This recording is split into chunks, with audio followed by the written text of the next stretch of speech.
Okay, I switch back to the table that describes operator precedence and associativity because it's a very useful table when you write code just to sometimes check these operators in terms of their relationship between one another, their associativity and precedence. So, but for now, we're done with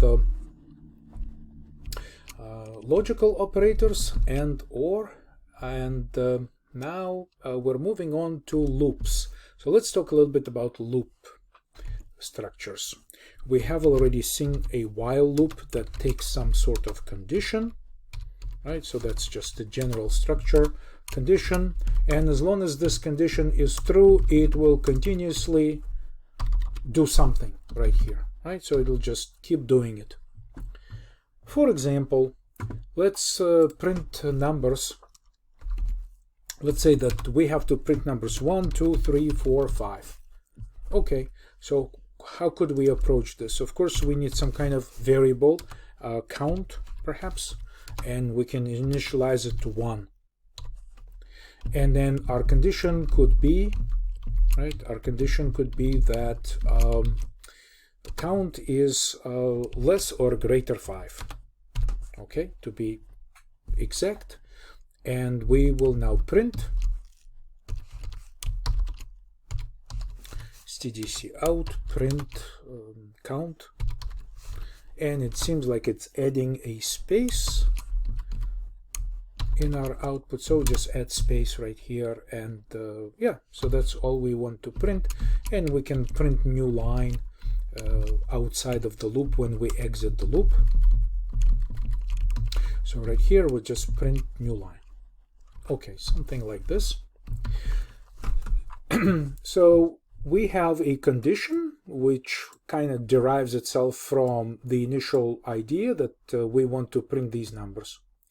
And the reasonable thing to do would be to use prefix increment of the count, so that with each iteration we update the counter value. So the counter becomes 2, 3, 4, 5, and then 6, and 6 is no longer less or equal 5, so we fall out, and we should be able to print this and exit.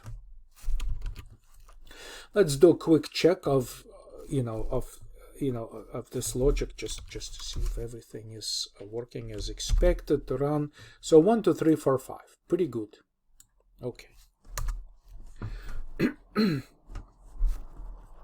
Now let's change this code a little bit to say 100, 200, 300, 400, and 500. So we can start with 100 because we know that this should be the starting value. Of course, this should be changed as well to like this 5, no longer like this is more or less like updated condition as well. And we display everything, and then we no longer cannot increment because it increments by 1. So what we could do is say count plus 100, because we begin to observe the pattern here.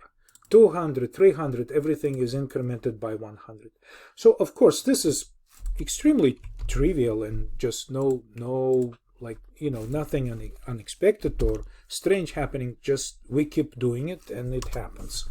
Well, the next thing is that whenever you have this situation where you have some kind of a variable that carries in its own self logical meaning, in terms of, it actually participates in what we print, but from the loop standpoint, the most important recognition of this variable is, we call it a loop controlling variable. So loop controlling variable controls how long the loop executes. So this is something that we should be able to recognize. And we have 3 distinct parts of managing this variable.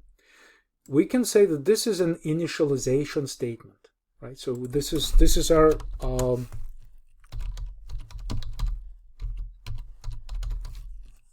initialization statement. Of course, inside the loop we have our condition, right? So okay, we check the condition. If the condition is true, we do this. And let's just call this our increment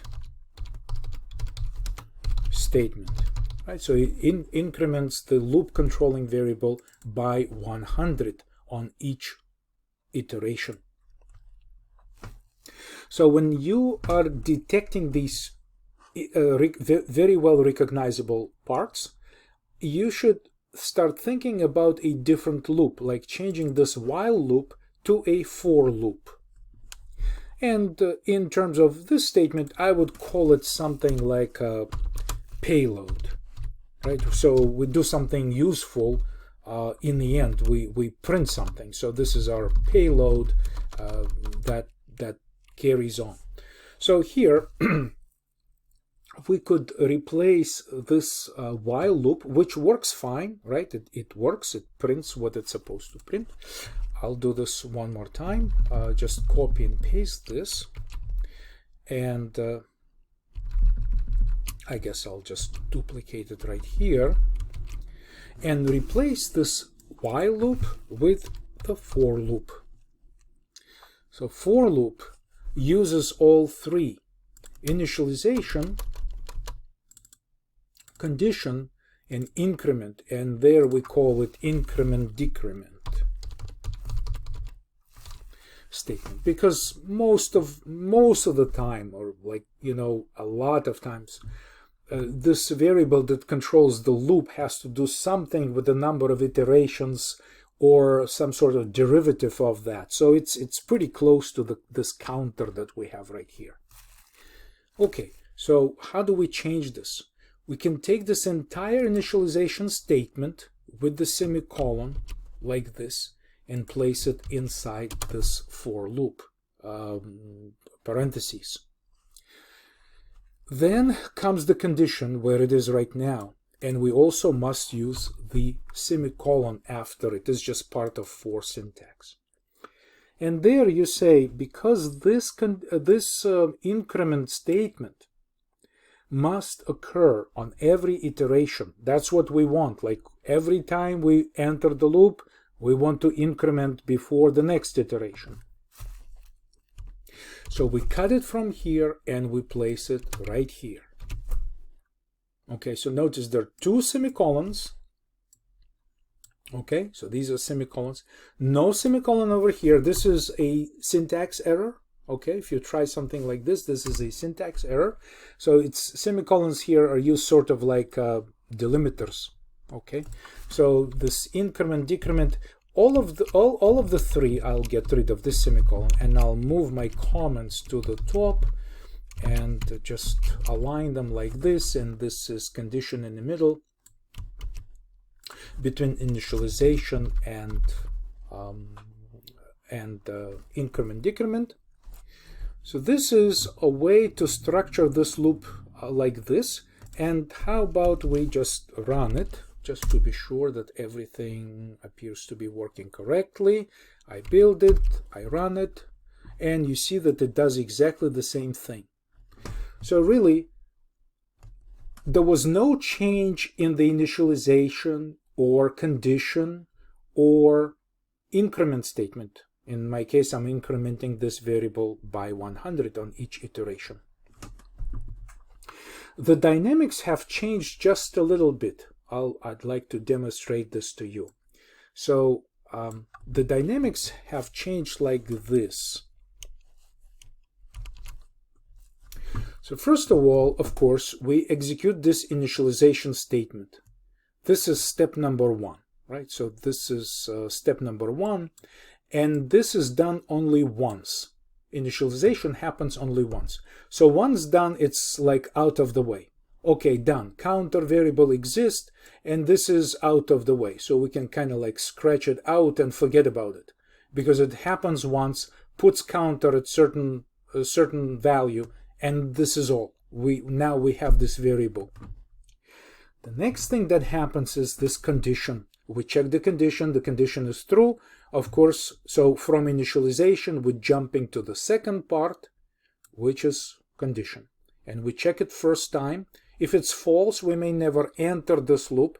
But if it's true, of course, we do whatever this loop body wants to do. So this is like the payload inside the loop statement body, which starts here and ends over here. And so if condition is true, we do this. And then when we're done with whatever we do inside, we go right back to this increment decrement statement. So this happens. So condition was number 2 after initialization, and increment decrement is number 3. Okay, and immediately after this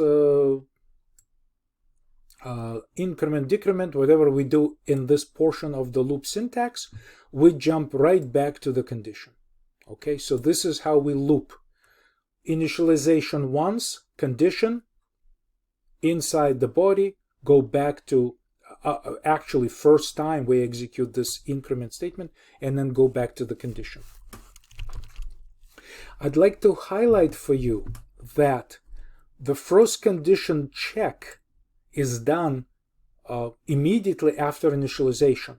So increment decrement statement, which is like the last part of this for loop syntax, happens only after we done with the loop body, right? So we just go right here, and this will be next. So step number 1, step number 2, if true, then this happens to be our first iteration, and this is the next step. And then again back to the condition. Hopefully, if everything is fine, this condition eventually becomes false, and then of course we don't do anything else. As soon as this condition is false, done. We're jumping outside of the loop, which is pretty much outside of this closing brace. So again, notice that I have an opening brace and a closing one. So this is like a block statement that is really the loop body.